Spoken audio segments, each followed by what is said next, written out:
Mesdames et messieurs, bonjour. Vous êtes à l'écoute de l'élan africain.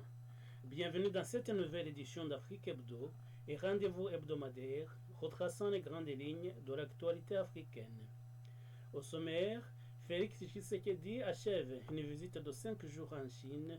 Le président congolais et son homologue chinois ont signé des protocoles d'accord visant à revitaliser les relations entre les deux pays.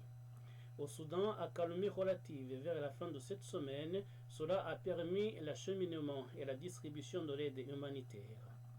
L'Ukraine lance une offensive diplomatique en Afrique. Lors de son périple, le ministre ukrainien des Affaires étrangères Dmytro Kuleba a appelé les dirigeants africains à sortir de la neutralité et à soutenir l'Ukraine face à l'agression russe.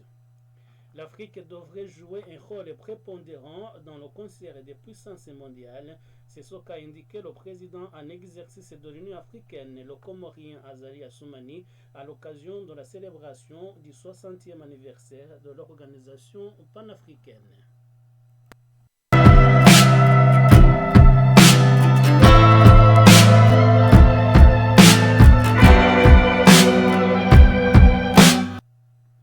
Le président congolais Félix Tshisekedi et son homologue chinois Xi Jinping ont annoncé vendredi qu'ils relevaient la relation bilatérale d'un partenariat stratégique gagnant-gagnant à un partenariat de coopération stratégique globale, selon un communiqué du ministère chinois des Affaires étrangères.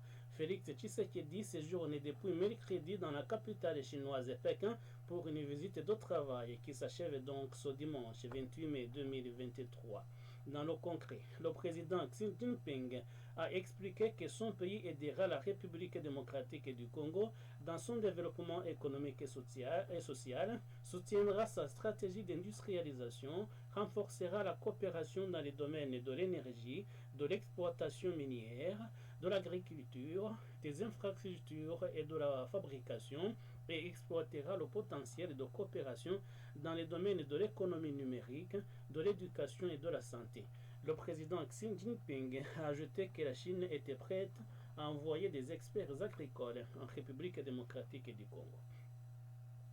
À son arrivée à Pékin, le président congolais a rencontré la diaspora congolaise devant laquelle il s'est longuement exprimé. Il a assuré à son auditoire que l'élection présidentielle aurait bien lieu le 20 décembre prochain, fustigeant la position de l'opposition qui ne sait pas ce qu'elle veut selon lui.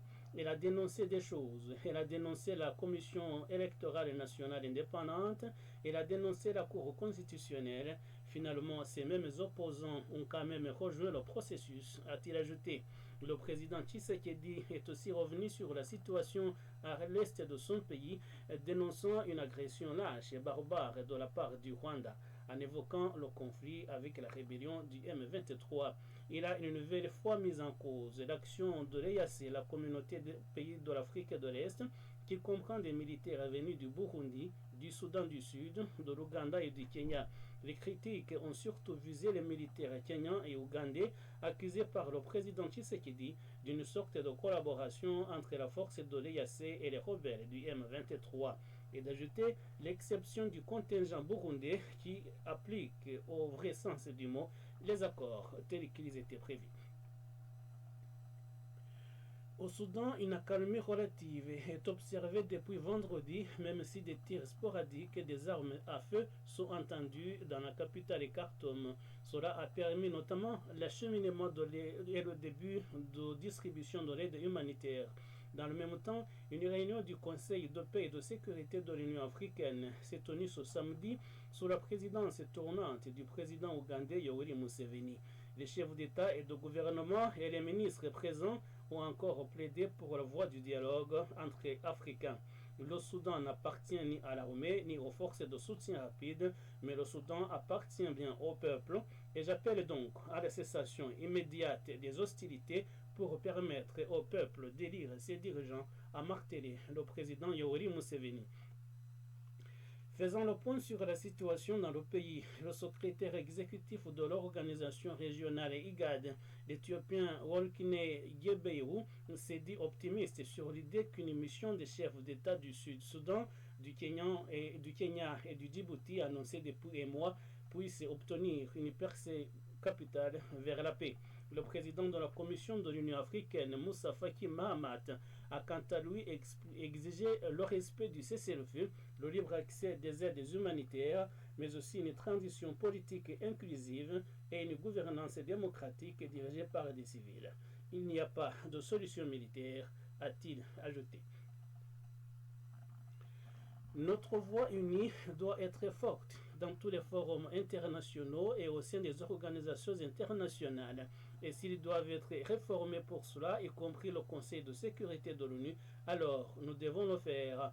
Nous appelons à un Conseil de sécurité plus représentatif et démocratique dans lequel l'Afrique, comme toutes les autres régions du monde, sera représentée. L'Ukraine soutient également l'idée que l'Union africaine devienne membre permanent du G20. Ainsi s'exprimait jeudi 25 mai 2023 le ministre ukrainien des Affaires étrangères Dimitro Kuleba à la tribune de l'Union africaine à Addis Abeba. Le chef de la diplomatie ukrainienne s'est dit déterminé à ouvrir une nouvelle ère dans les relations ukraino-africaines. Il a annoncé l'ouverture de nouvelles ambassades sur le continent et l'organisation prochaine d'un premier sommet Ukraine-Afrique. Dimitro Kuleba a rencontré mercredi le premier ministre éthiopien Abiy Ahmed, le président de la Commission de l'Union africaine Moussa Faki Mahamat et le président en exercice de l'organisation panafricaine et président comorien Azali Assoumani. L'un des sujets discutés avec nos amis africains est le soutien de l'Ukraine face à l'agression russe, a-t-il expliqué. Nous essayons d'expliquer que la neutralité n'est pas la réponse, car en étant neutre vis-à-vis de l'agression russe face à l'Ukraine, vous étendez cette neutralité à la violation des frontières et aux crimes de masse qui peuvent se produire près de chez vous, si ce n'est vous arriver, a insisté Dimitro Kuleba. Le chef de la diplomatie ukrainienne s'était auparavant rendu au Maroc pour discuter avec les autorités de ce pays. Il s'est ensuite rendu au Rwanda et au Mozambique.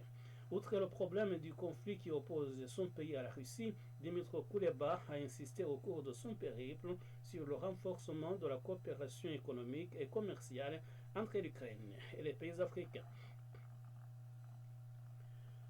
Au Sénégal, la caravane dite de la liberté de l'opposant Ousmane Sonko a quitté Ziguinchor, la ville dont il est le maire, dans l'extrême sud du pays.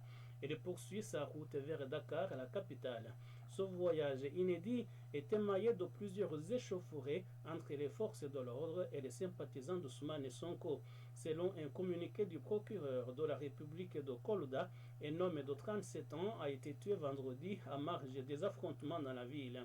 Il aurait succombé à une blessure à l'abdomen par arme à feu, mais l'origine des tirs n'a pas encore été établie.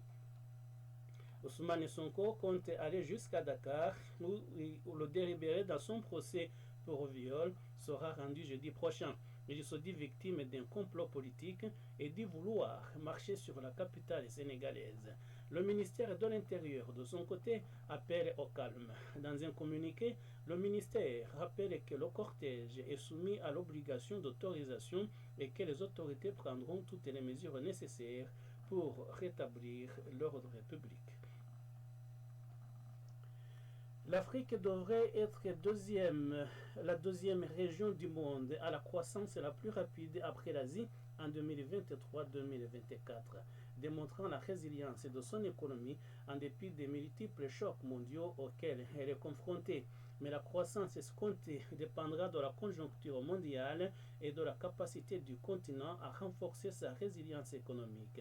C'est ce qui ressort du rapport Perspectives économiques en Afrique 2023 de la Banque africaine de développement BAD. Le rapport prévoit que l'Afrique va consolider sa reprise post-pandémie du Covid-19 avec une croissance de 4,3% du PIB en 2024 contre 3,8% en 2022. Quelques 22 pays enregistreront des taux de croissance supérieurs à 5%, indique le rapport. Le rapport recommande des mesures politiques fortes, notamment encourager les industries vertes et fournir des garanties à grande échelle pour éviter des risques et des investissements du secteur privé dans la gestion du capital naturel sur l'ensemble du continent. Le lancement de ce rapport, en présence des dirigeants africains, d'experts et de partenaires au développement à Sharm el-Sheikh en Égypte a été l'un des moments forts des assemblées annuelles de la Banque africaine de développement placée sous le thème mobiliser les financements du secteur privé en faveur du climat et de la croissance verte. L'Union africaine a célébré ce jeudi 25 mai 2023 le 60e anniversaire de la création de l'Organisation de l'Unité africaine.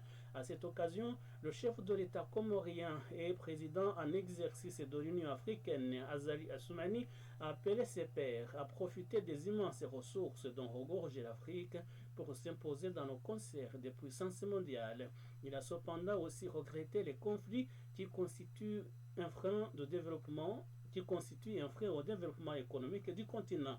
Azali Assoumani a également appelé les pays africains à ratifier l'accord créant les conditions d'une libre circulation des biens et des personnes dans l'espace continental, la zone de libre-échange continentale. Grâce à ce grand marché africain, a dit Azali Assoumani, nous favoriserons l'industrialisation de nos pays, accroîtrons les échanges, développerons l'esprit d'entrepreneuriat chez nos jeunes et créeront surtout des emplois par le biais de grands investissements continentaux et globaux.